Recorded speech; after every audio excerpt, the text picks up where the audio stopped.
The story begins where we see an average apartment. Inside, we meet our protagonist, the introvert everyone doesn't care about. Right after his high school, he managed to rent this place, as it became difficult for him to even interact with his own parents. He seemed to be busy with a scene from a manga. But it turns out he has confidence in himself for not being a good drawer. His life is miserable.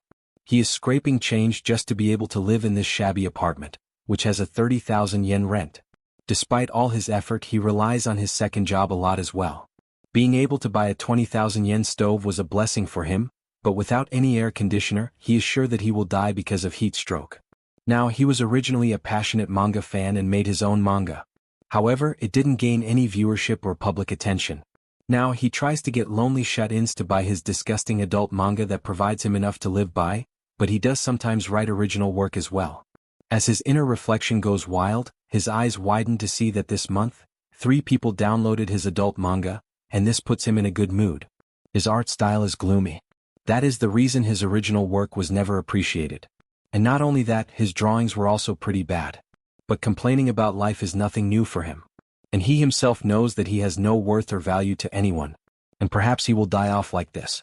He strolls outside for some fresh air, and his attention is caught by a cloud, which somewhat resembled poop. Quickly, he takes out his old phone to take a picture and share it on his empty blog that no one cares about. But suddenly his doorbell goes off. He notices and reflects that he doesn't have any delivery, nor does he have any pending television bill. But as he opens the door, he meets a beautiful girl with golden hair, wearing a jacket in the scorching heat and glaring at him with her almost dead and empty eyes. As a few seconds go by, both of them just stare at each other, and he wonders to himself if she is a boy or girl. She breaks the ice and asks him if he is Gasway. His eyes widen to hear this, and the girl starts to search her bag and brings out a notebook that she holds in front of her and tells him, "Are you the author of this manga right here?" With a serious tone, she tells him that she is in love with his manga, internal and external development. As he reflects and recognizes the cover, he is sure that it is, in fact, his manga, and he remembered that no one really bought a physical copy since it was never that successful. The mysterious girl tells him that this masterpiece had no physical copies anywhere. As he realizes that she is, in fact, a scary fan but is also his first, she repeats her question about him being the author and something ticked him off. How in God's good earth was she able to pinpoint his exact location with ease? The girl starts to mention how she tracked him. On one of his online blog posts, he took a picture where, in the background, his window was visible, and she was able to locate a supermarket near him and just slowly managed to find the opposing building. And with a threatening tone, she asks if he is the author she is looking for. Gui panics inside his head, thinking about the obsession level to find someone with such details, and he figures that it is best to just answer and sign whatever she wants and send her off for good. He is sure that she won't go anywhere until her answers are found out by her. He replies with a firm tone that he is Gajuan, and the girl's face brightens up to hear this, and her mysterious aura disappears. And she starts to praise his work, letting him know that she has been reading this manga for a long time and has gone through it hundreds of times. And she always wondered what type of person the author of this manga is. He thanks her, thinking to himself that this interaction is now over and he can just go back now. The girl kept staring at him without moving an inch. With a shaking voice, Gui asks her if she lives far and if she is going to go back, and the girl tells him that she lives in Taturi. Gui is left speechless to hear this, as Taturi was very far from where he lives, and asks if she took a train to come here. She replies that she took a bus and started to travel around 8 p.m. and arrived here at around 8 a.m. altogether. It took her 12 hours. As she said this, she told him that her back hurts. With a worried look, he asked her if she had anything else she wanted to do here. But, interrupting him, she tells him that she came all this way just to meet her favorite author. Mocking himself, he asks if he was that great of a person for her to travel all this way just to meet a nobody. And the girl just kept staring at his face. The glare was so intense that it felt like she was staring at his soul. She didn't blink or make any other action except standing there still. And with a weak and trembling voice, he asked if she wanted to come inside. Exclaiming thanks, she rushes inside without a worry of anything. Deep down, he was wary of her, thinking that she is the type of girl who would just go inside without any question, and was slightly happy to have a girl as well. With slight blushes, he stood there, and the girl asked him if she could take off her jacket, and he offered to help. As she was taking off the jacket, he saw something that left him speechless and shocked. On the wrist of the girl were deep marks of harm that indicated that she herself inflicted them, and perhaps she was at such a stage of life where she just wanted to end everything. As his entire perspective changed, he tells her to sit wherever she would like, and both of them sit down without a single word. Both kept staring at each other, and finally that girl introduces herself as Sai to Mumi. Dewey tried to hold a conversation, but the girl kept saying yes and asked if he was busy drawing manga. He points his finger, telling her that if she is a fan, she should know that he draws adult manga as well. He said this with a firm tone. She replies that she once tried to read that type of content as well, but it wasn't very interesting to her. It seemed like she had no intention of leaving, and silence filled the room. She tells him not to mind her and keep drawing what he was doing, since it is his job, and puts food on the table. Hearing this, he tries to maintain his dignity and tells her that this is just for pocket change and nothing else. Suddenly, all the cheerful talks end as she asks him a serious question, whether he was bullied or not. She reflects that in his manga, she feels as if she is the main protagonist, and every single thing is related to her. She was not bullied. Rather, she was left alone all the time. No one knew if she was there or not, and she herself was in a space where she was there, but no one was ready to acknowledge her existence. She starts to flip the pages and tells him that in his manga, the main protagonist was able to find a happy ending, which in her view was a disgrace, as that is nothing like reality. She has no happy moment in her life, and in the end of her life she will surely have the saddest last moments. Hearing all this, he remembered the thing that he just saw on her wrist and replies that he was also not bullied, rather he was isolated so much that he was not able to make any friend, and wondered to himself if he even existed as well. Their conversation starts to take shape, but she adds and tells him that she is very hungry, and both end up eating ramen in the middle of their talk. Gui was somewhat troubled by her constant stares. To conclude, Mumi is an 18-year-old dropout, and it seems like she is dangerous and secretly just holding on to her life. And there she said something very disturbing and painful. Since teachers and students ignored me throughout, I just quit school, and after 1 week of attendance, I thought of hanging myself right there. He sat down to draw. She stood right next to him and stared at everything that he did. With a serious tone, she asked for his real name.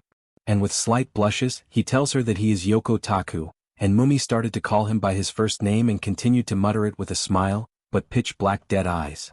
It seemed like she enjoyed being with him and would repeatedly lean on him. Gizoi was somewhat happy and worried at the same time, and he asked her if she wanted to go somewhere, adding that she came all this way to Tokyo. Surely there must be some places that she is interested in visiting at least once, and with a cold tone, she tells him that there is literally nowhere that she would like to go, and she hates going to places where there are a lot of people. With a trembling voice, he asked her if she was just going to stick at this house for the time being and not get bored, and she replied that she was enjoying a lot by just watching him draw. He added that maybe she would like to play a game since he had no TV or anything, and the room itself was pretty tight for the both of them to easily stretch out their legs. She told him that watching him was much more enjoyable than playing a game, and she kept staring at every single thing that he was doing without budging. It seemed like she was observing a pet of hers. At night, Gui noticed that it was time for him to do the newspaper delivery and told Mumi to decide if she was going to go back home or not. As he told her that he would be leaving, she remained silent despite him asking if she knew when her bus would leave, and with a depressing voice, she muttered to herself if she should leave. It seemed like she didn't really want to go, and Gui added that he must have thought that she had some sort of arrangement, and she told him that there was nothing that she had to do. With a clear voice and determined expression, she told him that she couldn't go home. Understanding everything, he told her that she would have to wait here while he made the delivery, and she told him that she could just kill time with her phone. It was clear that she wanted to stay there, and Gui himself considered himself to be just a little too lucky, adding that it was his first time being together with a girl this long. She quickly reminded him that she needed to message her parents as well, and as she sat down and tapped on her phone, it was almost time for him to leave. He saw her off, and as he made his way down and brought out the bicycle, he glanced at his window, and Mumi was waving to him somewhat. He was a bit happy for her to be there, but deep down he was worried that she was going to end herself there. With an annoying sound of Gasoi's motorcycle, he made deliveries one by one, and by the morning he was exhausted and ready to just sleep in and rest. But as he saw his window, he saw Mumi standing there, waiting for his return. Seeing this, he had a burst of happiness inside, realizing that someone was actually waiting for his return. As he made his way back home, Mumi was so happy that she found it hard to contain the happiness and waved back and forth at him.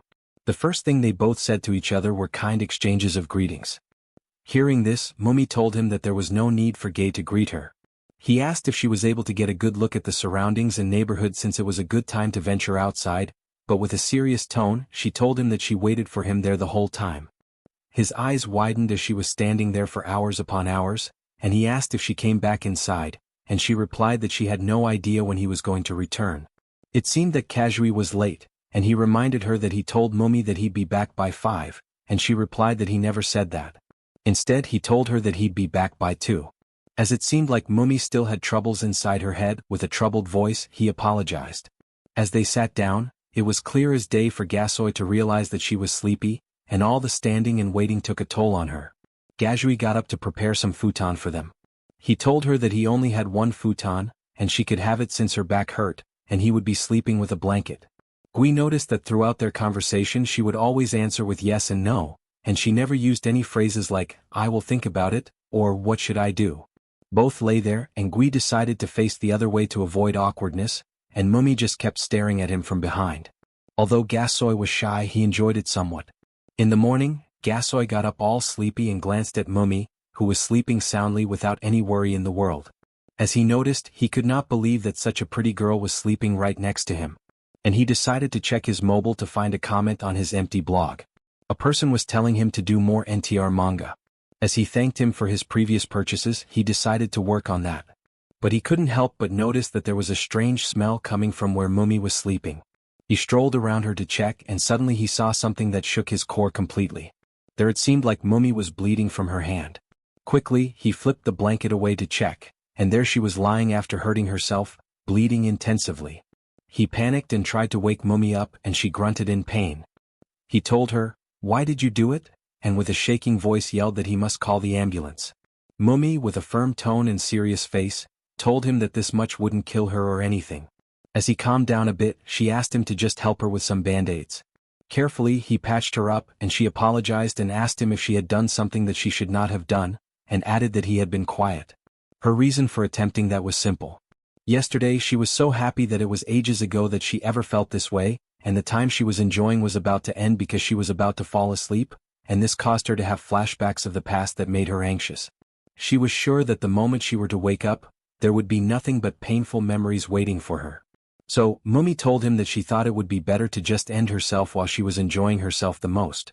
He could not imagine the things going on inside her head, and with a painful and sad voice, he told her that he could not picture the person he just met would do something so horrible. And she repeated, tells him sorry, and told him that she did this because if there is a time when she could not keep it up anymore and have no other choice but to end it all, she would want to use a blade that she is familiar with. Does understand? Was stunned to hear these words, she bowed down her head and apologized. As he observed her, he told her that it was time that she contacted her family, and she told him that they would just end up putting her in a hospital, and he told her to hand over her mobile and he would take care of it.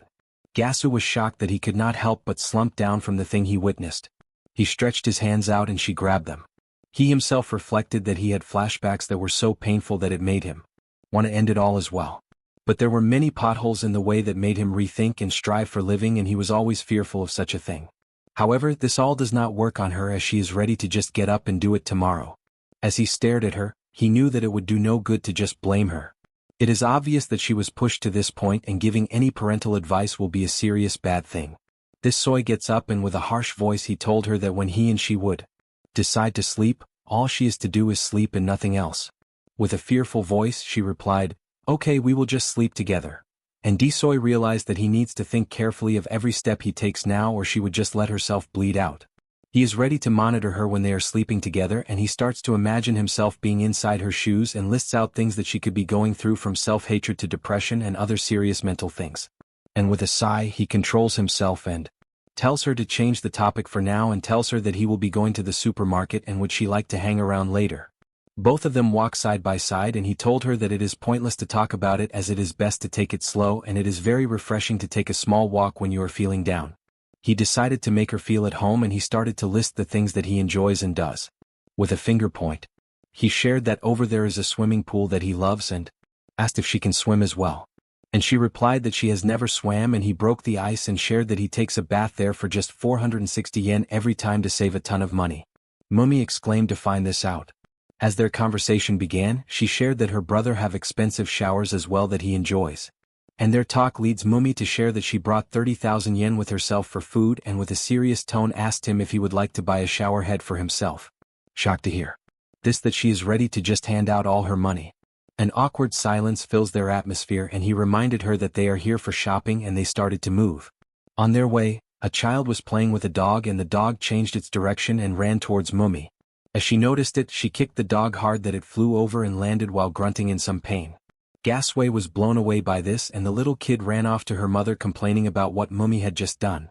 And she just stood there without saying a single thing with an angry expression. After the shopping, they got back home and immediately Mummy started to wipe her shoes as she started to share the reason why she can't stand dogs. In her parents' house, they had an indoor dog when she was little and there was a cage. The cage was big enough to hold a child and Gasoy already got an idea of what she went through. Whenever Mummy would mess up anything, even if it was a small thing, her father would throw her in the cage. And every time she would be locked in, she had to crawl into the cage. The dog would always have a look of triumph as if it was laughing at her and her luck. The dog would easily take her place and just forget her, stinking there for days. She adds that people are so condescending. You'd think that humans would be treated better than a dog, but for Mummy that was never the case. In that house, she was treated and considered to be lower than a dog. Gui asks her if she hates dogs and with a sad voice she tells him that she loves. Two individuals meet each other at the edge of a death's door, and fate brings them to realizations of something way prettier than death. The chapter starts with us seeing a timid girl standing on the edge of a building. All her hairs were uneven and she had a big bruise on her lips. As she glared at what was below, it was clear that her eyes had lost all will to live and strive. There she glanced over the sports field and wondered to herself if falling from this height really hurt as much as the movies and TV shows portray. Earlier we get a cold and fresh introduction of our male protagonist who was sitting in a class doing nothing as all around him were the chattering of students. We see that our protagonist hates lunch breaks as it required him to sit inside the classroom while all the other students talked with their friends and all he could do was stare at them with hopeful and lonely eyes. The best thing that he does during such times is running away somewhere where no one could find him and the joy of others doesn't shine on him and remind him of his life. He gets up and makes his way outside while holding his lunch with him and he goes all the way to the roof of the school where he finds peace. Rather than sitting there and eating his lunch, he adds another step to this practice by further going over the fence of the school roof where anyone could easily fall from just a slight weak push. As a gust of wind blows his hair, he sits down and reflects that his food is all cold and it will be mushy. In his inner thought, he reminds himself that this is the furthest he could ever go at the edge of the edges. However, in this season when he sits on the edge of the rooftop, someone always accompanies him, and it is a girl from a different class who would stand instead of sitting down. As she stood there without moving an inch and a strong gush of wind blew everything, he tells the girl to sit down and be more careful as she could easily fall and die. As she hears this, she sits down and doesn't forget to give him a slight bow. Although they always meet here, this is the only space that they share together. He has no idea who she really is and why she always comes to the roof like him. But if anyone were to stare at her closely, it is visible that she had bruises all over her, an indication that she was perhaps bullied. Her hair was cut forcefully. As the poor girl starts to eat her lunch with slight blushes, there was no question that she suffered a lot from the hands of her fellow classmates. As she notices that he was staring a little too aggressively, she asked if he wanted to say something to her and if there was any particular reason for his intense stares. As he panics, he decided to start a very casual conversation and pointed out that he found it very fun that both of them were having shumai bento from the same school cafeteria. As she heard this, all words left her mouth and she started to sweat and with a loud voice, she lowers herself and offered all of her lunch to him. She had thought that he was Loki trying to ask for her lunch from her and she was afraid to get hurt. So instinctively she handed him all her lunch. He panicked to see this and adds that he was not trying to extort anything from her and that she should relax and take it easy. As she apologized, a fish-shaped soy sauce container slipped from her bento. She tried her very best to catch it and stop it from going all the way down. However, in the end, the poor cute little fish fell hundreds of feet down and the girl cried. As he thought that maybe it was all his fault that her cute pet soy sauce fell, he offered her his and his cute fish fell again, reuniting with its brother. Embarrassed, he frowned, and the girl could not hold back her giggle and gave out a beautiful and captivating smile. And somehow the scary and edgy place that they both share with each other is also a place where they two are learning about each other and somewhat growing a little closer than before. However, fate is not always kind to everyone.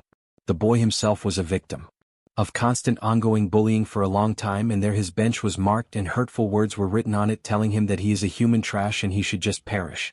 As he pondered that these things are becoming a routine, a large group of boys laughed among each other as if they had pulled a big move that changed the course of their lives. They mocked him and gave him a little nickname, Rumbokun, and one of the bullies threw a bottle at his head. As they saw him clean the mess they made, it seemed like they enjoyed every bit of torture they did to him and told him that they were going to count on him for tomorrow's cleanup as well. As he threw the trash, he reflects that he is still somewhat safe as compared to that girl. And as he glanced to his side, he saw something that intrigued him. A poster for a skydiving activity grabbed his attention, and he laughed to read the advertisement details that the experience was going to be life-changing. He throws the poster, thinking that it is a waste of time. The next day, both got bullied hard, and during their lunchtime, they met again and sat near the edge once again. This time, the girl hands him the same skydiving poster that he crumbled earlier and tells him that she got it from a person in the subway and it was very interesting for her. As he faked his first expression, he mocked that skydiving is just a stunt to attract public attention and nothing else. He added that these types of activities are best for the party poopers type guys. As the girl's aura changed to that of a low self-esteem person, they started to exchange how the whole idea of a life-changing experience is just a sales tactic and nothing else. Suddenly, the entire mood changes and the girl adds that maybe jumping down might be simpler than I thought and still I haven't been able to do it. As he heard these words, he became speechless. He had thought that she was somewhat strong, but deep down she was broken perhaps and just clinging on to a thin thread. As he rethinks that maybe she just misspoke or something, he could not let go of the thought that she told him that she came here to die. As he panics to ask her if she really meant that, she changes her context and adds that what she meant to say was that skydiving and jumping from the plane was somewhat easy. She starts to spew how she thinks that it could be a wonderful and life-changing experience and tells him that she is eager to try this experience and maybe start to change. In the evening, he relaxed and was ready to sleep, but couldn't help but check the poster one more time. He muttered to himself that there was no use in expecting a lot from this small experience.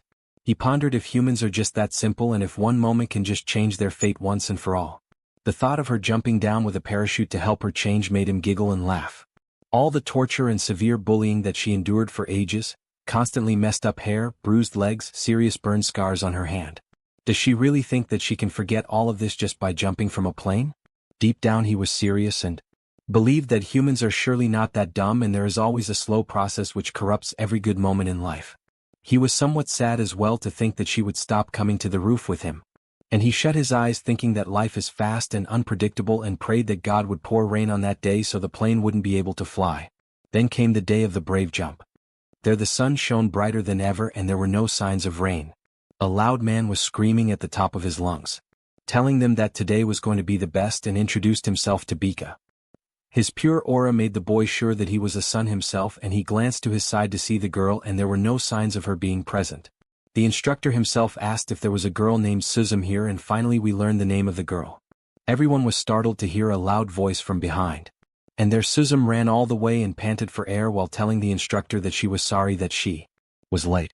Suzum had a positive change visible all over her. Her hairs were cut short and she had a different aura and personality. She was happy and very talkative. As she clenched her fist and told herself and him that she was more than ready. The boy was sure that there was no way she would really show up and couldn't believe that she was able to bring so much change in just one day. Even her hair, which was the most funny and weird part of her appearance, changed completely. As he asked her about her hair, she let out a big bright smile, saying that she felt like changing her hairstyle once in a while. The boy had never thought of himself to ever change. And someone who suffered more and had a much harder life was able to bring so much positive energy for a simple experience that could be mistaken for jumping to death. He couldn't grasp the beauty and nature of humans. It is all meaningless, he muttered. He couldn't get the thought of her changing already when they hadn't even jumped from the plane. It was clear that he was afraid of being left alone, and he was nowhere close to finding something that could bring a change in him. The instructor let everyone know that now was the time that they would need to submit a few forms before proceeding and told them to wear their super protective suits. And as he strutted around to show the plane they would jump from, his tone and expression were a little too easy compared to the thing that they were going to do.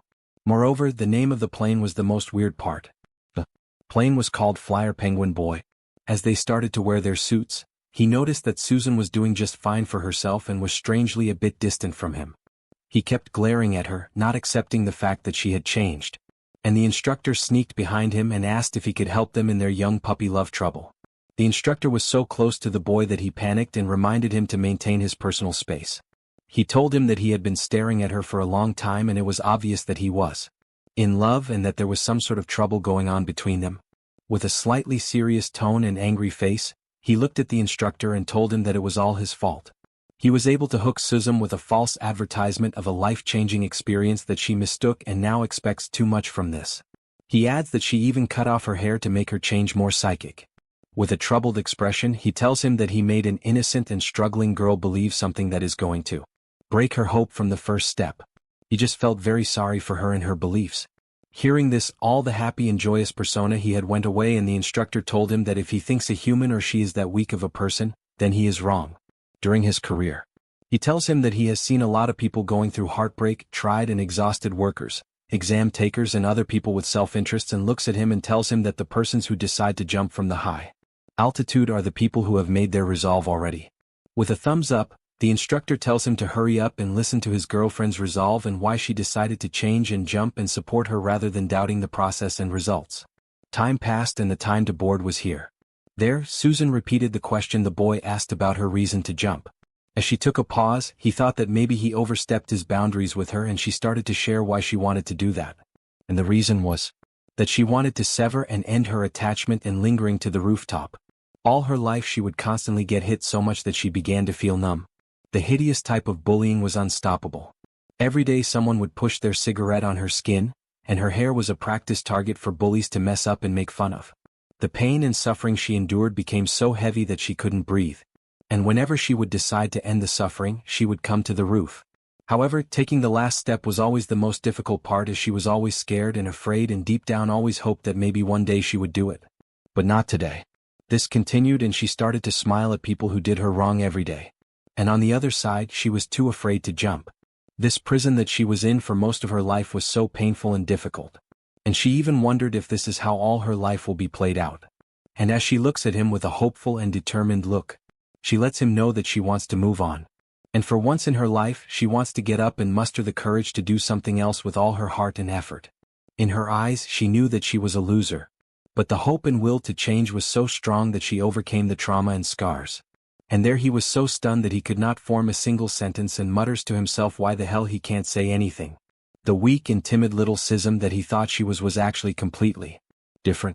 Now, as they boarded, the instructor told them that the experience they will have is going to be too awesome, and points at the sky and tells them that as they signal the thumbs down, individuals will start to drop, and they would need to do it right since their altitude is more than 3,000 m. As he reminds them that there will be 2 parachutes and the instructor will take care of everything. Sism noticed that he was too quiet and frowned. As they readied themselves and Sism kept staring at him, he cried, "What about me? Nothing will be changing for me anyway. She was a weak person like me who deep down wanted to jump off the roof." But now the person who he thought could understand him and was someone next to him was going to change. He started to beg her not to change, begging her not to leave him alone in the evil world. And there we learned that he was there because he wanted her to fail. But now he wanted to support and see if something could change. The plane started to heat up and climb height aggressively, and the ground became too small.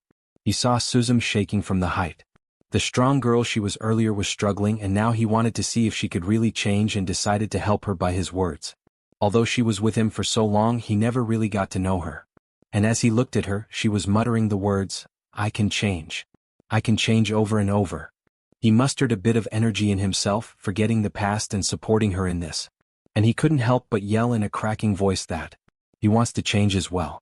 As he said this, tears began to overflow as he was scared of being left alone and was lonely. He weeps and cries to her that he will change too. As she sees this, she smiles and jumps off the plane while telling him, "Let's end the past and die together." She vanished, and next was him. As they were standing at the edge of the plane, he could hear nothing but the sound of air and propellers.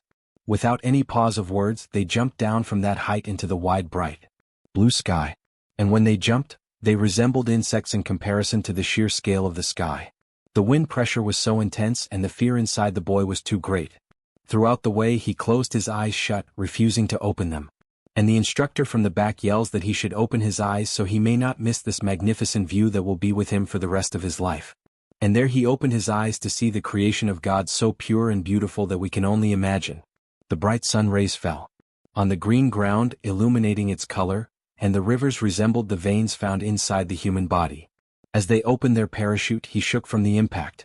And as he panted for long breaths, he saw the entire sight one more time. And the boasting that the poster made was indeed true. The beauty of Earth captured him. And perhaps this little effort that he made really managed to leave a lifelong lasting impact. Finally on the ground, he was so thankful to see and feel the grass that he forgot everything else. As he heard loud screams from one of the sides. Suzum was coming down with a blast as she kicked hard in the air and the instructor screaming at the top of his lungs to relax. She was having so much fun and was too scared at the same time. Finally, she landed and the instructor couldn't believe that he survived and her body slammed to the ground exhausted and entirely shocked from the dive. But her expression showed a relief and growth was visible from every angle of her face and eyes. As they both glanced at each other, he asked himself if his life changed after that skydive and the answer was no. His life continued. The bullies were still there. His life was the same and he would constantly get harassed. One of the bullies tells him to clean the mess and this time he mustered the courage and tells the loser to do it himself as he had arms and legs himself. Saying this, he goes out and we see that he still runs away from his life and would go to the roof. As he crossed the fence he saw Susum standing there as well. And as their conversation started, she exclaimed that she wanted to check this place out one last time. And he shouts at her not to jump. But she added that what she meant was that no matter how low and on the edge you stand and you wonder if this is the end of the world, but that is not the case at all. As they both sat finding each other and moving one step ahead at a time, he asked Suzum if she would be okay if he asked a favor. And with a stuttering voice, he asks her line ID. And she exclaims that it is a little too late for that. Both took their life to the next stage and took a step ahead. Now it is time for you to take the step ahead in your life as oh. Help me to reach 1,000 subscribers. Love you guys. The tale begins at the train station, where a bunch of lads are talking about Murata from the soccer team being shot down by the Ice Queen. One of them chimes in that this rejection marks number 15 for her. Another quips that if even Murata couldn't win her over, they don't stand a snowball's chance in hell. One boy glances at her and mutters that getting rejected by her expression alone would break him. As they watch another boy approach her, they whisper, "He's next." On the humid, swaying train, Minori Sada stands lost in thought. He notes the next stop but doesn't mind the heat. It's because of her, the Ice Princess, who boards from a certain station. Minori watches a boy trying to talk to her and realizes he's hitting on her first thing in the morning, but gets no response. Observing the situation, Minori thinks that occasionally someone tries to approach her, but they all end up defeated just like that. But let's be real, he wouldn't dare to even think about shouting out to her. It's probably because she radiates that celebrity-like aura, making it seem like they belong to parallel universes. As he gazes at her, he suddenly spots something intriguing. Just then, an elderly woman boards the train, but the lad is unbothered. The Ice Princess strides over, causing the boy to vacate his spot for her. But instead of taking the seat, she graciously offers it to the old lady, who gratefully accepts. Seeing this, Minori thinks, what a clear and soft voice. It betrays her cold atmosphere, revealing another side of her. One day, Minori notices a baby crying as his mother tries to soothe him. He thinks the baby is adorable. But then the child's attention shifts to the Ice Princess. She simply smiles at him. That smile, it captivates Minori instantly. From that moment, the urge to speak to her begins to grow, though he knows she'd likely dismiss him like everyone else. Still, he convinces himself he'll only admire her from afar until graduation, or so he thought. On another hot day, Minori notices a change in her expression. As he watches, he realizes a boy is harassing her. Surrounded by the crowded train, he thinks, despite all these people, her presence has always been a source of comfort. Then, recalling her smile, a dreadful thought crosses his mind. What if he never sees it again? The very idea fills him with anger. Without hesitation he shouts, "There's a molester." Hearing this, the offender panics and runs away. Later in class, Minori's friend, Mkasaka Aji, asks if he heard about the molester on the train that morning and if he knows anything about it. Minori denies it, but Aji smirks and teases him about how it's the train his so-called girlfriend rides. Minori quickly corrects him, insisting that just because he likes her doesn't mean she's his girlfriend. Aji chuckles, amused, and remarks that no one would be foolish enough to mess with the Ice Princess. Hearing her nickname, Minori thinks about her cold expression in different replies and how every confession ends in heartbreak. The rumors about her have even spread to other schools, solidifying her reputation. Yet, despite all that, he knows she isn't as cold as everyone believes. Aji continues, saying that if he were on the same train and something happened to her, he would step in without hesitation. He tells Minori that if she ever looks at him a certain way, he should do the same. It could be the start of something significant for him. He adds that youth isn't just about having a girlfriend, but Minori only sighs at his friend's dramatics. Eg then shifts the topic, grinning as he brings up how Minori watches her every day. Flustered, Minori brushes it off, claiming he's content with just looking. Letting it go, Ike suggests going to Korea and Minori agrees. As he heads home, he reflects on the day's events, thinking that tomorrow will likely return to normal. However, the next day's commute on the train proves to be a surprise. Noticing the empty seats, he recalls the previous day's incident. Suddenly, he hears a cheerful morning greeting from a girl, and he recognizes the crystal-clear voice as belonging to the Ice Queen. As he turns to face her, he finds himself sitting beside her, and he is taken back, unable to look away. She expresses her gratitude for his help the previous day, and he feels tongue-tied. She explains that she was frightened and that the people around her had given her disapproving glances instead of offering assistance. Her somber expression softens as she smiles, and he finds himself captivated by her charm. He feels a sense of pride in having protected her smile. She reveals that her formal demeanor is just a habit and introduces herself as a first-year high school student, assuming she isn't older than him. He hesitantly thanks her, admitting to himself that he can't converse normally in her presence. She notices his nervousness and asks if he usually speaks so formally. He reveals that he is also a first-year student, making them the same age. He realizes that he has only admired her from afar, and seeing her up close makes him feel motivated to attend school. She asks him for a favor, looking troubled. She explains that she'd like to sit beside him on the train because she's scared after a stranger touched her the day before. She's also intimidated by the boys at school who stare at her. He's surprised and asks if she's afraid of boys. She confirms her fear, stemming from the previous day's incident and the boys' behavior at school. After listening to her plea, he voices his reservations, highlighting the risks of trusting a stranger, especially a boy. He advises her to think critically about her decision and consider alternative solutions, such as seeking help from a trusted friend or classmate. However, she gazes at him with a melancholic expression, confessing that she has no one else to rely on. He's struck by her vulnerability and feels a surge of empathy. She places her hand on him, assuring him that she has faith in him and is willing to take a leap of faith. She explains that she's always desired a brighter future, but her deep-seated fear has held her back. She's willing to stake everything on him, and he's moved by her conviction. When he inquires about her reasons for choosing him, she responds that he's distinct from others, and she senses that she can confide in him. He's touched by her words and realizes that he cannot bring himself to reject her. He's aware that many people have been hurt by trying to get close to her, but he's glimpsed her compassionate side, and he doesn't want her to abandon her aspirations. Ultimately, he agrees to her request, promising to accompany her on the train. She expresses her gratitude and introduces herself as Shinaname Nagi, explaining that she's adopted and identifies as Japanese despite her appearance. He thinks her name suits her perfectly and introduces himself in return. She's ecstatic and shakes his hand, telling him that she'll be under his care from now on. From that day forward, his daily life undergoes a profound transformation. As he stands on the train, he recalls the morning he discreetly assisted the Ice Princess, whom he had secretly admired. Escaped from a harasser. This chance encounter led to them traveling together every morning. The next morning, as he boards the train, he reassures himself that this isn't a fantasy. When she enters the train, he approaches her and suggests they move to a less crowded area. As they find a quieter spot, she thanks him. He takes a closer look at her and thinks that his dream has become a reality.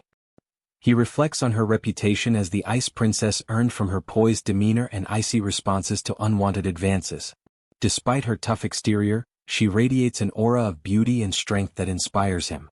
As they stand silently on the train, he thinks that she only asked him to stay by her side and initiating conversation might disturb her. However, she breaks the silence, apologizing for not speaking up earlier and asking if he's willing to chat.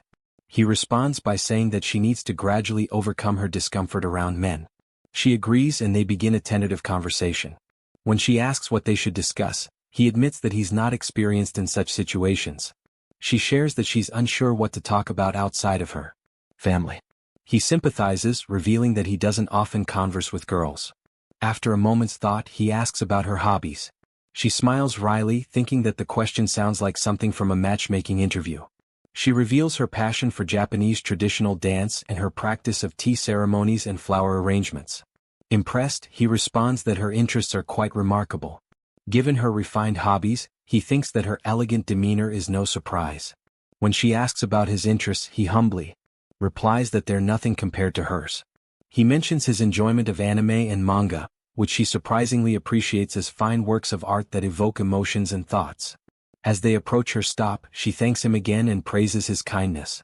He downplays his actions, but she smiles, saying that people who can perform simple acts of kindness are rare. As she exits the train, she bids him farewell, leaving him to ponder the unexpected conversation they shared. In class, the boys discuss Suzuki's rejection by the Ice Princess while the girls gossip about Murata's failed attempt to win her over. Naji sits quietly thinking about her past struggles with guys and wondering if she's simply bad with both men and women. However, her thoughts shift to Minori, who showed her kindness that morning. She recalls feeling his gaze on her, but it was different from the way others looked at her. Just then, she overhears a boy suggesting that he might confess to her, prompting her to think about escaping to the library. Girl, Hayama Hikaru, intervenes, scolding the boys for their loud voices and asking if they're not embarrassed.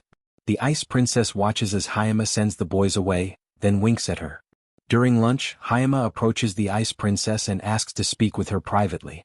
They step outside and Hayama apologizes for pulling her away, explaining that it's hard to discuss sensitive topics in class. Shainame-san asks what's on Hayama's mind and she reveals that she noticed her stare earlier. The Ice Princess apologizes, explaining that she was simply grateful for her health this morning. She smiles, relieved that her concerns were unfounded. The Ice Princess thanks her again, and she expresses her gladness that she wasn't mistaken. The next morning, she shares the story with Minori, who responds with a smile. However, she's confused. It's the first time someone in her class has been kind to her. He suggests that she simply accept the kindness, but the Ice Princess reveals that she doesn't trust easily. He apologizes, remembering her earlier confession that she has no one she can trust. He thinks to himself that there must be a reason why she has no friends and it sounds terribly lonely. He wishes he could say something to comfort her. He shares a story about his friend Eiji who didn't have many friends initially. However, they bonded over a lost wallet and their friendship grew from there. He concludes his story and she listens intently. He then acknowledges that the world is filled with unfriendly people, but emphasizes that there are kind individuals too. He asks her why she can't trust someone again. She's taken aback by his words and wonders why he's going out of his way for her. He reflects on his motivations, realizing he can't reveal his desire to see her smile. Instead, he explains that he wants her to experience the joy of connection, sharing his own story of how his friend changed his perspective on friendships. However, he instantly regrets his words, thinking that he's imposing his desires on her.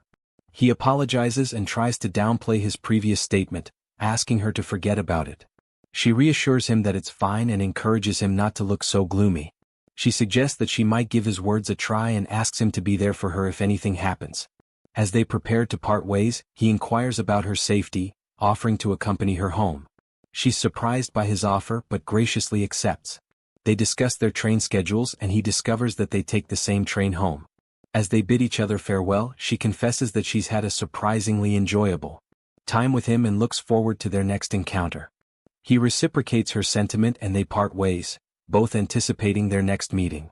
In the evening, as she enters a train, she spots Minori-kan waiting for her, a familiar smile on his face. As they settle into their seats on the train, she remarks on the unusual hour of their encounter, noting that it's been a while since they've met at this time. He asks about her conversation with her classmate, inquiring if they've become close.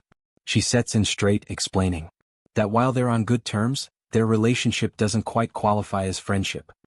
He's curious about the distinction and presses her for an explanation.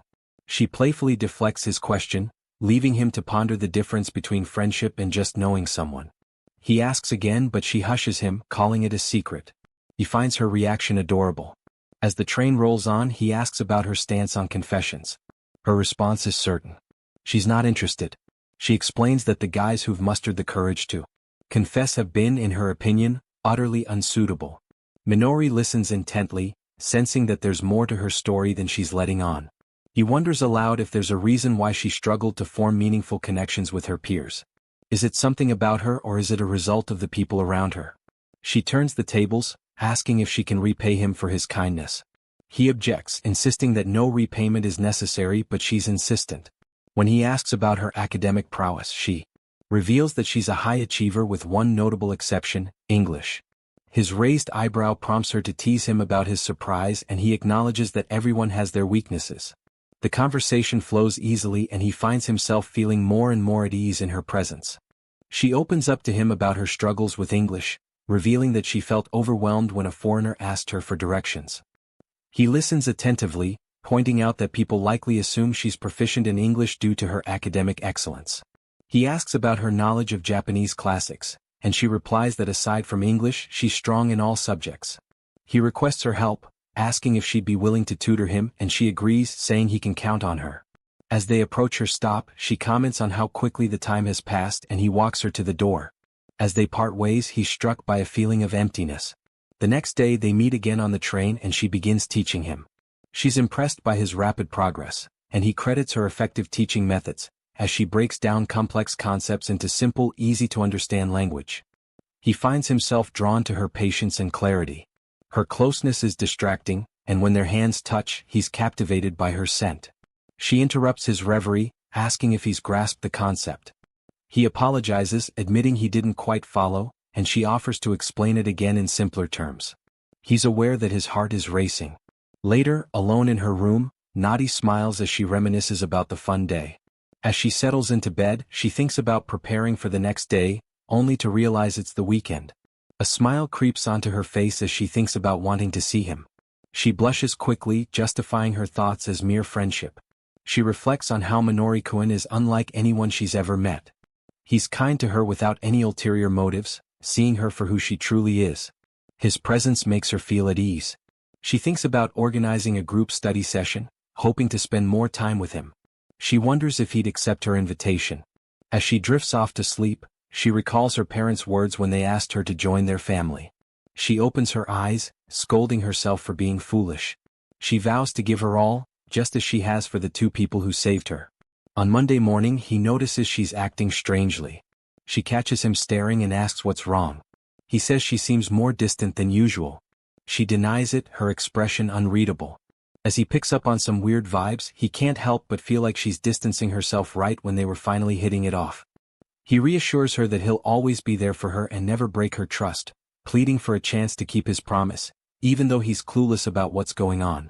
And there she is, gazing at him with sorrowful eyes, saying sorry for creating distance. She reveals that her father taught her to never show weakness to others, a lesson she's respected until now. Since meeting him, she's found herself changing, her mask beginning to crack. She started to smile more, showing her vulnerable side. He understands how she earned the nickname Ice Princess. She mentions that she's changed since meeting him, and her true self is starting to emerge. She thought she should keep her distance, but his words touched her heart. He asks if it's exhausting to always hide her true self. She says she must bear the burden to become like her father. He tells her he prefers the real her, not the Ice Princess too sad. He wants to see her true self, and his words make her heart skip a beat. She smiles, promising not to put up a front around him anymore. As she gazes into his eyes, she feels lost in his words, her heart filled with a sense of freedom. The next day, Eiji approaches Saad with a serious look, revealing two unsettling pieces of news. When Sa asks why, Eiji hints he'll be surprised.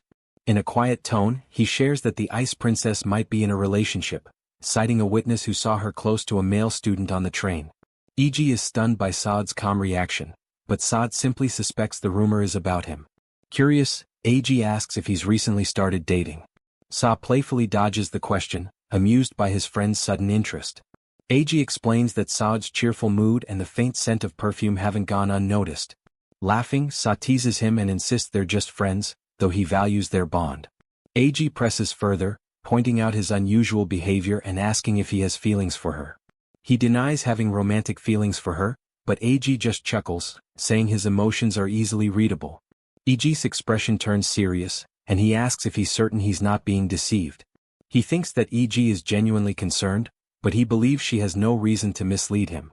Since she trusts him, he wants to reciprocate that trust. He expresses gratitude to his friend for the warning, but assures him that he'll be okay.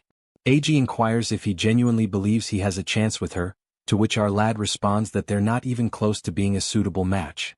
Eiji presses on, asking if he's certain, mentioning that perhaps she reserves a special expression just for him. He recalls her blushing face and denies it. His friend teases him, saying he's terrible at deception. He shifts the conversation, asking Eiji about the other piece of bad news. His friend's expression suddenly turns gloomy, and he reveals that he and Kira are in trouble for the upcoming test. He mentions that his girlfriend, Nishisawa Kurika, is also struggling. He warns that if they fail, they'll have to repeat the year and suggests that they should have a study session together. He offers to host the study session at his house since he lives alone and proposes that they study for 2 days to ensure they're prepared. Iji's face lights up with excitement, and he exclaims that Saad is a lifesaver. He downplays his friend's enthusiasm, saying he's exaggerating. He tells Iji that he'll text him later to finalize the plans. On the train, Shinaname asks him if they can have a study session that weekend. He thinks to himself that this is really putting his heart to the test. When he remains silent, she asks if he has other commitments. He assures her that he's free but only for 1 day. She smiles, saying that he beat her to suggest it. He pulls out his phone, intending to discuss the study session with Iji, but she stops him. He expresses regret, saying it's unfortunate, but perhaps they can't make it work this time, and apologizes. She looks disappointed and comments that the timing is simply bad. Observing her expression, he thinks to himself that he's surprised she's taking the blame. He attempts to persuade her to reconsider, suggesting that she speak with Iji and the others. However, she declines, stating that if they're his friends, they're not hers. This unexpected response catches him off guard. She assures him that she'll make it up to him and asks him to let her know when he's available. She promises that even if it's last minute, she'll definitely follow through. As her stop approaches, she bids him farewell. The following Monday, after the study session with Iji and his girlfriend, Manori meets up with her again. She inquires about his weekend, and he explains that they studied intensively. He thanked her, saying that her guidance helped him teach Iji and his girlfriend effectively. She remarks that his gratitude is proof that he was paying attention. He suggests that they study hard together that day as well. He offers to assist her with English, acknowledging that she struggles with the subject. She asks if he's sure he's willing to help, and he assures her that he's proficient in English. Her face lights up with a smile, and he thinks to himself that it's wonderful to see her smiling more often lately. As he begins teaching her, she leans in closer, discussing topics she'd like to explore. He notices that she's standing closer to him than she was the previous week. He cautions her that a particular concept might be challenging to grasp when translated. She assures him that she understands now, and as she gazes at his confused expression, she stumbles even closer, asking if he's feeling unwell. Manori feels his face flush with embarrassment and nervousness. She gazes into his eyes, and Minori thinks to himself that she's not pulling away. Instead, she rests her head on his chest and comments that it's warm. The sudden sound of his phone's notification interrupts the moment, and she quickly stands straight.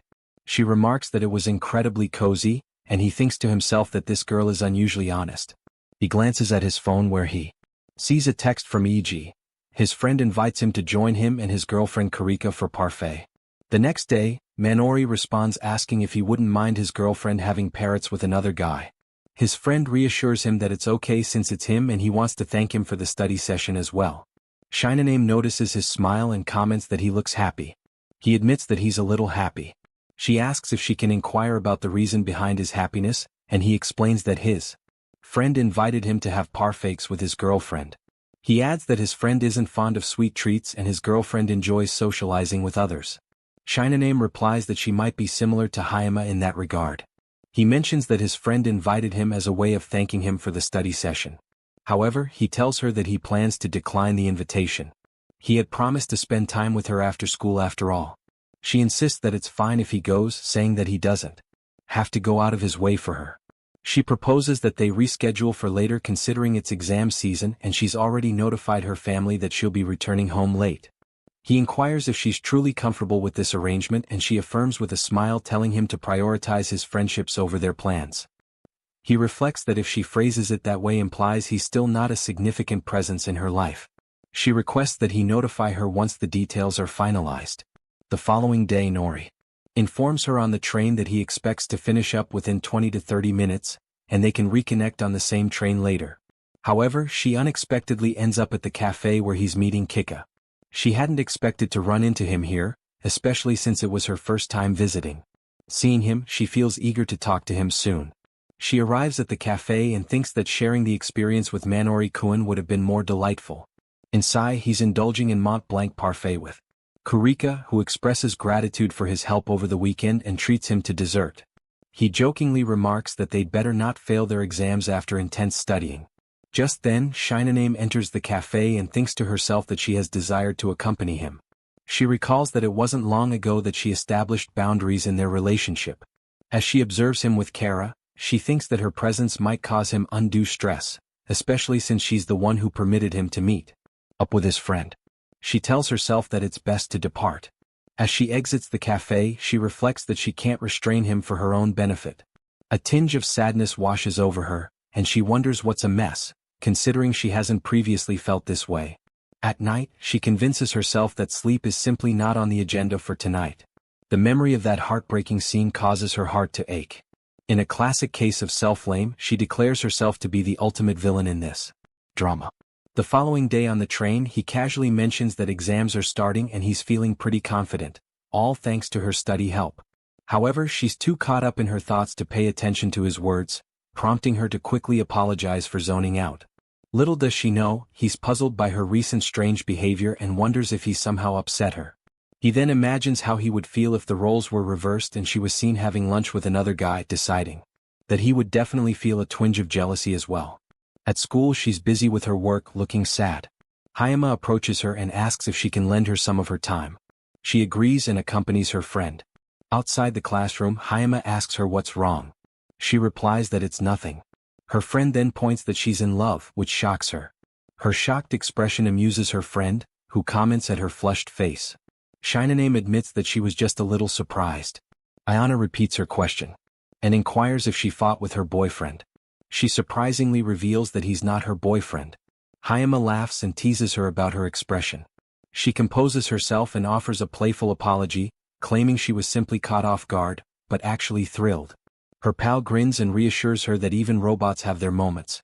Shinaname pouts in response, prompting Hayama to remind her that she too is just a regular human full of all the messy emotions and feelings.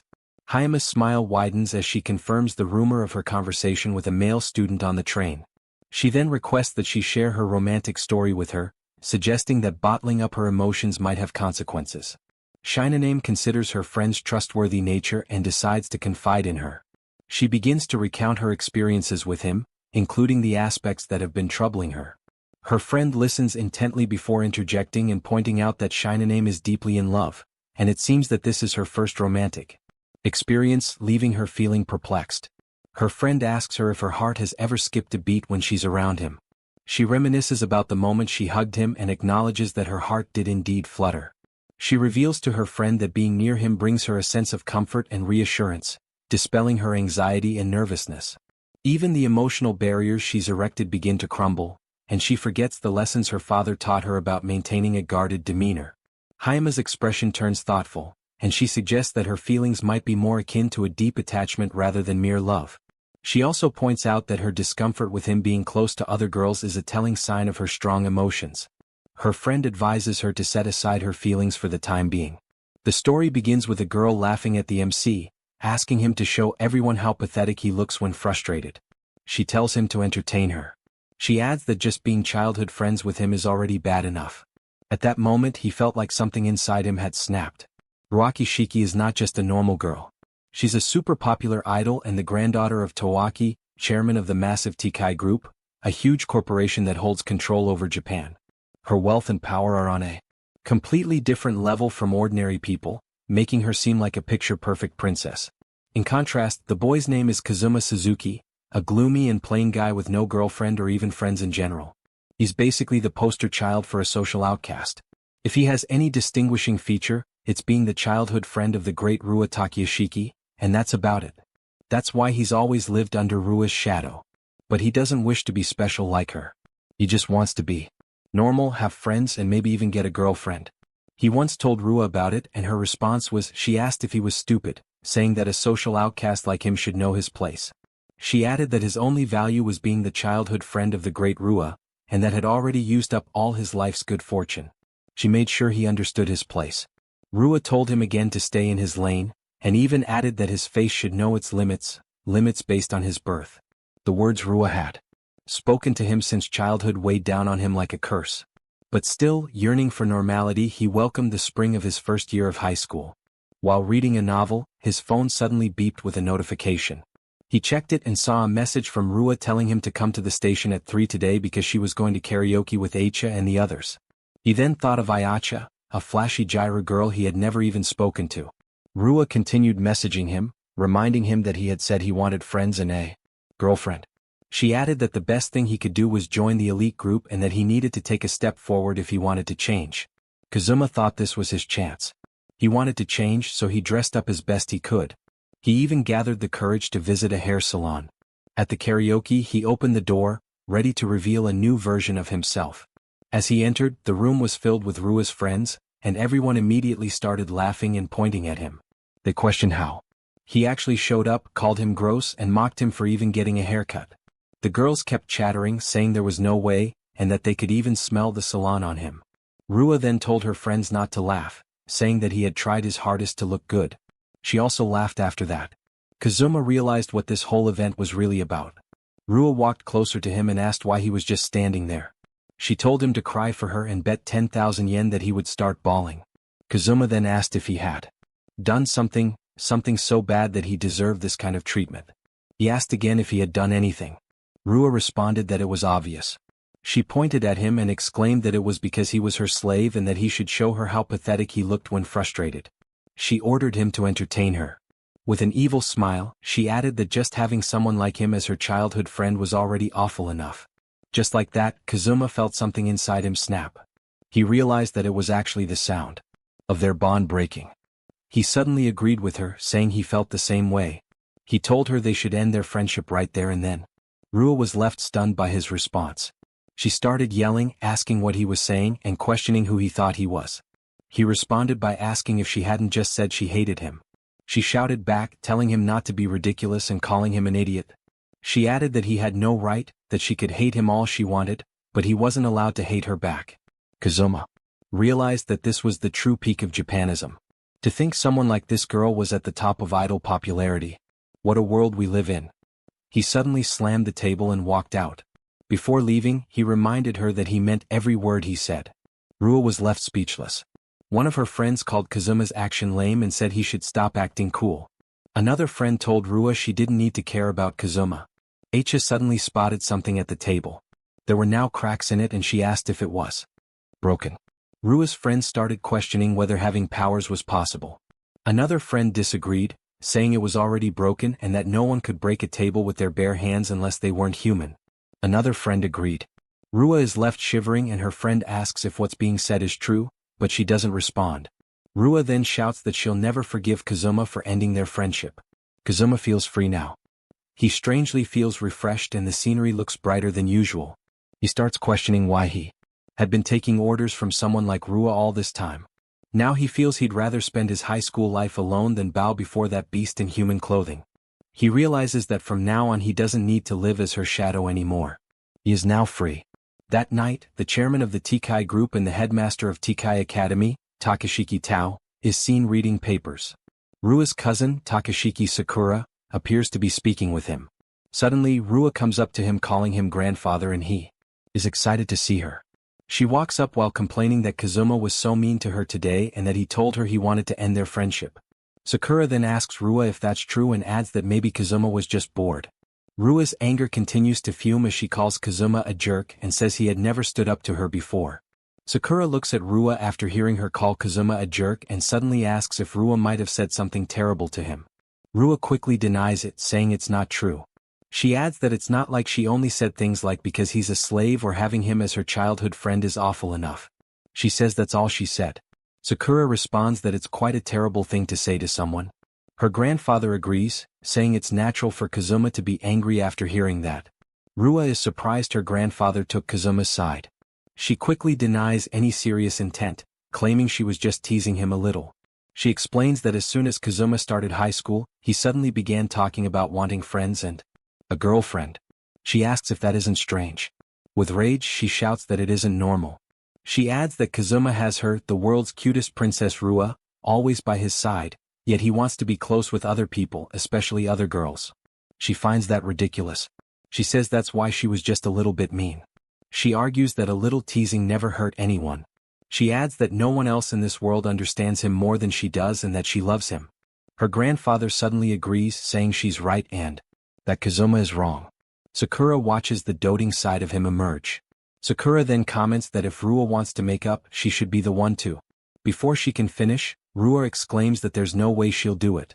Rua then asks Sakura if she's Kazuma's mentor, suggesting that she should fix the situation somehow and make Kazuma apologize to her, the cute Ruakin, and even make him say he loves her and kiss her. Sakura smiles and mentions that a kiss might be too much. She then asks Rua's grandfather if he plans to make Kazuma Rua's husband. He agrees, saying that's why he assigns Sakura as Kazuma's mentor to teach him combat techniques and leadership skills. He adds that Rua likes Kazuma and that someone with Kazuma's talent is rare. Sakura agrees with Kazuma's talent, saying she has never seen anyone like him. She explains that since elementary school, Kazuma's grades had always been straight threes. He deliberately got average scores to blend in with those around him. It was also he could stay in Rua's shadow. If he ever got serious, he wouldn't just get straight fives. The entire Japan and maybe even the whole world would be in an uproar. She adds that he was incredibly popular with girls and she even had to transfer countless girls who fell for him. Yet, because of that, Kazuma has no awareness of how popular he actually is. Hearing this boosts Rua's ego, and she confidently says that it's because he belongs to her. The grandfather agrees and adds that it makes him worthy to be the heir of the Tikai group. Sakura remains silent, thinking about how now that Kazuma has ended his friendship with Ruashan, he no longer needs to suppress his abilities in sports, academics, and even romance. Things might get very complicated. The next morning, there's a lot of chatter in the hallway about how someone named Suzuki Kazuma tried to defy Princess Rua. As Kazuma walks his way to class, he notices a desk and chair that has a piece of paper taped to them that says, "No seat for you." LOL. Kazuma realizes how things are now. He had a vague idea before, but now he knows for sure. His childhood friend, the girl, the super rich Aries and popular idol, is the worst kind of person there is. Now then, in this situation there are usually two options. Return the desk and chair to their proper positions and attend class without making a fuss. Most students would usually choose this option when facing this kind of treatment. Go to the staff room, but that's not an option for him. This is because this is Tikai Academy. Tikai Academy's mission is to cultivate S-class talent and make Tikai the best in the world. It's known to the public as the S-class Academy. Studies, sports, entertainment. Top performers in each field receive tuition and dormitory waivers, attracting elite scholarship students from across the nation. Those with outstanding talents are considered upper class. The rest, the ordinary students, are lower class. The caste system sometimes subtly, sometimes blatantly controls the school. The most famous and influential person in Tikai is this girl, Princess Rua Takashiki Rua. Plus, the headmaster is her grandfather. So, of course, the bald homeroom teacher is sweet on Rua. If Kazuma brought complaints to the staff room, the outcome would be crystal clear. So he chooses option 1. Return the desk and chairs to their proper positions and attend class without making a fuss or not. Since he had already made up his mind to live alone, there was a third option. He takes out his pen and writes, "Since that's the case, I will study by myself. It's an order from Takashiki-san, so please attend accordingly." Suzuki Kazuma. The students are left questioning if he can really do that and if he doesn't fear Princess Rua. Without another word, Kazuma walks away, feeling it would be troublesome if someone found him. Kazuma decides to go somewhere out of sight. He soon finds a quiet place and thinks of getting inside. It's the underground library, a place most students and even teachers probably don't know about. Only a bookworm like him would have heard of it from a senior in the library committee. It's the perfect secret place for now. Kazuma just wants to live a normal life since he defied Rua. Making friends or getting a girlfriend is probably impossible. If that's the case, he wants her to at least let him live peacefully by himself. As he opens another door, he finds a girl about to change her clothes. She gets freaked out. At that moment, he had no idea that his attempt to live a peaceful life would begin with girls who are anything but, and that his days could never again be called quiet. Meanwhile, Rua is waiting in class, expecting Kazuma to come and apologize soon. On YouTube, Rua greets her audience saying she's everyone's idol Ruahime, also known as Takashiki Rua. She has 1 million subscribers. She talks about today's topic, things that totally ticked me off recently. She explains that the other day she went to karaoke with some girls from her class. Obviously only girls because, as she claims, boys are scary to her. She complains that one of the boys was a total buzzkill, just sitting. They're all grumpy. Halfway through, he even said he was going home, which killed the vibe. Rua tells her supporters that if the party's popping, no one should be the one to ruin it. One for all and all for one, she says that's how it should work. She then shares some good news, mentioning that she has a new gig. Rua announces that she's teaming up with a brand new voice actress, Minato Akan, to form a unit and release a CD. She adds that a main Chan is in the same agency and the same school as her, and she's so happy about it. Rua explains that the debut event will be next Sunday at Shine Mall and that it's totally free to attend. She asks everyone to come. She then says goodbye. The video soon fills with comments. There's always that one person who just can't read the room. I'll beat the one who embarrassed Rua. Congrats on forming the unit. They shouldn't pair Rua with someone who drags her down. The agency should treasure her more. Who's Minato? A main? I googled it and found nothing. Supporting you forever, Rua. Meanwhile, back in the underground library, Kazuma apologizes to the girl and introduces himself as Kazuma from class 1 to 3. She introduces herself back, saying she's a Mainadu from class 3 and apologizes for raising her voice earlier. Kazuma takes the blame for not checking properly before entering. He asks if she also heard about the place from the library committee senpai. Minato agrees. Kazuma realizes he wasn't the only one told about this secret place. As she fixes her shorts and Minato tells him she's fine now. Apologizes for keeping him waiting. Kazuma doesn't say anything for a moment, then asks her why she's in gym clothes and more importantly why she's changing in the library in the first place. Minato hurriedly explains that she was looking for a place to practice singing and dancing and remembered the underground library someone once showed her. She quickly adds that she's an actual voice actress and has an upcoming unit live event. Kazuma responds saying she's from the entertainment world just like his childhood friend. Several entertainers attend Tikai Academy. Students especially selected because the school has high hopes for them. He also notices that she even brought a full-length mirror, which shows how dedicated she is. He then asks her about her class. Minato mumbles and says that when she arrived at school this morning, her desk and chair had been moved into the hallway. There was a sign that read, "No seat for you." Kazuma realizes that he's heard something similar before. He also notices that's probably why she has tears in her eyes a moment ago. Suddenly his phone lights up with a notification. He checks and sees a series of messages from Rua. She's asking where he is and if he isn't late. She asks if he saw her video from yesterday and how everyone is saying he's a jerk. Rua continues asking what she should do next. Maybe leak his name in her next video so her fans could swarm him. She tells him to come drag his pitiful desk into the classroom. She also tells him that if he kneels on the ground and begs, she might forgive him. Without hesitation, Kazuma clicks the block button. Rua is now blocked. Kazuma then asks Minato why she's going through something like that and if she isn't a special scholarship student. She quickly denies it, saying it's not true. She explains that even though she's a voice actress, she's not popular at all.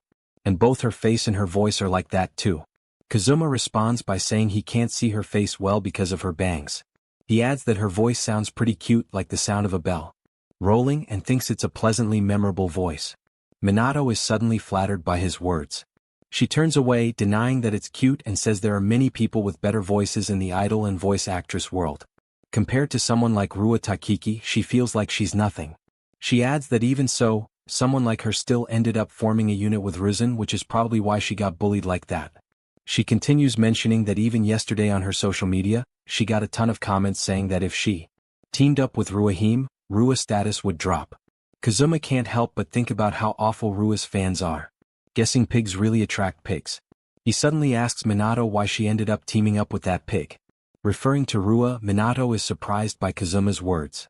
She questions what he means by pig and he quickly apologizes, realizing he said it out loud. He clarifies that he meant Takehiki Rua. She quickly moves closer, warning him about what could happen if someone overheard him badmouthing Rua at school. Kazuma replies that no one is around. She agrees and starts reasoning. She explains that it was the AY's decision. Since Rua and her are in the same agency, they thought pairing her, someone plain and gloomy, would make Rua stand out more. Kazuma thinks it's a harsh way to put it. He wonders if it's Tikai Music, the same agency connected to the massive Tikai group. He has no doubt that even the desk and chair incident was Rua's idea. Even if it was the AY's plan, Rua probably just couldn't stand being paired with someone beneath her. Just as he's thinking this, Minato suddenly says she's okay being background support. She adds that it's a rare opportunity she's been given, and at the very least she doesn't want to drag anyone down. She says she wants to give it everything she's got. Kazuma asks her if that's the reason she came to practice and she agrees. He smiles and says that's pretty cool of her. Seeing his reaction, she looks at him as he calls her name. He then offers to keep her company during her practice, mentioning that all he can really do is give feedback from a total amateur's perspective. He holds out his hand asking if that's okay with her. Minato takes his hand with a big smile and says she'll be counting on him. At that moment, Kazuma notices something. Up close he realizes that Minato is way cuter than that pig Rua. At lunch break, Kazuma walks through the hallway thinking about how Minato has been practicing non-stop since morning. Worried she might get dehydrated, he bought 2 bottles. Suddenly someone shouts his name. It's Rua. She asks where he's been and what he thinks he's doing skipping class. Kazuma is completely unfazed now. Rua continues, demanding to know why he's ignoring her and how he even blocked her on Messenger. She reminds him that no one is allowed to ignore her. Then she embarrasses herself, suggesting that maybe it's because her face is so beautiful that he can't look directly at her. She asks if he's embarrassed or something. One of her followers suddenly comes up from behind, questioning Kazuma about why he's giving Rua the silent treatment and saying it's rude. This puppet's name is Asano, the baseball club's promising scholarship student. Kazuma wonders if this puppet has nothing better to do than follow Rua around. If he has time to waste like that, he should try following Minato-sen's example instead.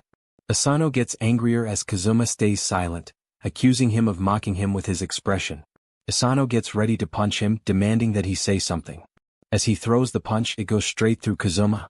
And Asano is left wondering if he really punched him because he didn't feel anything at all. Kazuma is now behind Asano. Asano looks back, shocked, wondering when Kazuma moved. Other students start chattering, questioning if Asano really missed and calling him lame. Some even start wondering if Asano is weak. Kazuma then calmly asks Asano if something is wrong, suggesting he might be out of shape. Asano, furious, gets ready to throw another punch but Rua stops him. He looks at her surprised. Rua reminds him that the only one allowed to seriously mess with Kazuma is her. She says Asano can only lay a hand on him if she explicitly orders it and that he should know his place. Completely confused, Asano agrees. Kazuma then calls out to Rua. Her face lights up asking what he wants. He then asks if she thought that was cool or something. She's obviously caught off guard. Before she can respond, Kazuma calmly tells her to listen closely. There's absolutely no one allowed to mess with him or bully him. He lifts his head and looks at her, telling her that he doesn't care who she is. As he walks away, he simply tells her to leave him alone. Rua falls to her knees, defeated. Other students rush to help her, asking if she's okay, and another questions what Kazuma's problem is. But Rua, sitting there, finds herself thinking that what he just did was really cool. 1 week later, Minato is practicing her dancing when she suddenly trips and falls. Kazuma quickly catches her and asks if she's okay. She apologizes again, saying it happens every time. Kazuma tells her not to worry about it. He wouldn't want her getting hurt before the real event. Minato then compliments him, saying how amazing he is. No matter where he is, every time she trips, he always somehow catches her. Kazuma simply responds that it's nothing special. Minato then denies it, saying it's not true. She mentions that ever since that day, Kazuma had been watching over her, encouraging her, and that he had no idea how much of a help he had been. She shows her gratitude by thanking him deeply. Kazuma is surprised by her thanks. No one had ever said something like that to him before. He responds saying he didn't do anything special. He then reminds her that the past just returned to the center stage and wouldn't it be better to just walk back normally without spinning. He asks her if she always loses her balance there. Minato admits it wouldn't look good on stage if that happened. Kazuma thinks of an idea and suggests she jump back in one move, saying it might even stand out on stage. She immediately tells him it's impossible. The center of the stage is at least 5 m away. Kazuma then shows her how to use the strength in her knees. He demonstrates the move and Minato is shocked. Nervously, she says it's impossible for her. She asks him what he just did, saying he bounced like he was on a trampoline or something and that normal people can't do that. She suddenly asks if his PG grades are off the charts or something. Kazuma tells her no, that since elementary school he had always gotten solid 3s out of 5. Minato looks at him surprised and asks what she's seeing exactly. Kazuma comments on her posture, saying it's a bit off. She agrees, admitting she knows and that she's never been able to fix her slouch. The choreography coach even got mad at her for it. Kazuma says nothing for a moment, then suggests she take advantage of that slouch instead. He shows her how to use it naturally in her movements and she copies what he's doing. He then tells her to keep going straight into Satsuki's dance from there. Minato manages to hit the dance. moves while keeping her slouched posture, turning it into part of her style. Kazuma feels proud of his work and he thinks she looks super cute. Minato then gets exhausted but smiles, commenting that the movements are finally starting to click. Kazuma tells her that's great and even suggests asking the costume designer to make her a set of cat ears and a tail. Minato laughs and agrees, but suddenly mentions that she can't really use that idea. Kazuma asks why and she says that with that kind of look she wouldn't match well with Ruzan. She explains that her role is to make Rua shine after all. Kazuma is left speechless, asking her if she's really okay with that. Minato agrees, saying that to begin with, singing while dancing isn't her specialty. She adds that she actually wants Kazuma to watch her practice her acting instead. After all, she's a voice actor. She explains that she wants to perform as an anime character and that's why she's giving her all to the work in front of her now, hoping that even just a little, it will lead to voice acting opportunities. Kazuma responds saying he understands. In his eyes, Minato is so positive and when she talks about voice acting she looks full of life. He can really feel how much she loves her work. He suddenly tells her that he's envious. She's confused so he explains that it's because he doesn't really have any dreams or goals. Minato then asks if there's nothing he wants to be. Kazuma mentions that he just wants to be ordinary. He says he's fine with not being anything special. He just wants an ordinary life that he can be proud of and say, "That's who I am." Minato smiles and tells him that's fine. She adds that since he's Kazuma, she's sure he can become ordinary or even become anything he wants. This bright, positive girl suddenly makes him realize something. For the first time, Kazuma smiles and thanks her. Minato notices and suddenly brings up something else she's been wondering. She mentions hearing the rumor about how he got into a fight with Rua. She adds that she thought it might have been because of her. Kazuma tells her it's not the case. Minato quickly asks if Rua isn't his childhood friend and if Minato being there is putting him in a tough spot. He tells her again that it's not like that. He says Rua is no longer his childhood friend or anything like that anymore, so he wasn't thinking anything of it. Minato then asks if that's really true. She calls his name and he asks what it is. She moves closer to him and says if he'd like, would he want to? Suddenly the door slams open.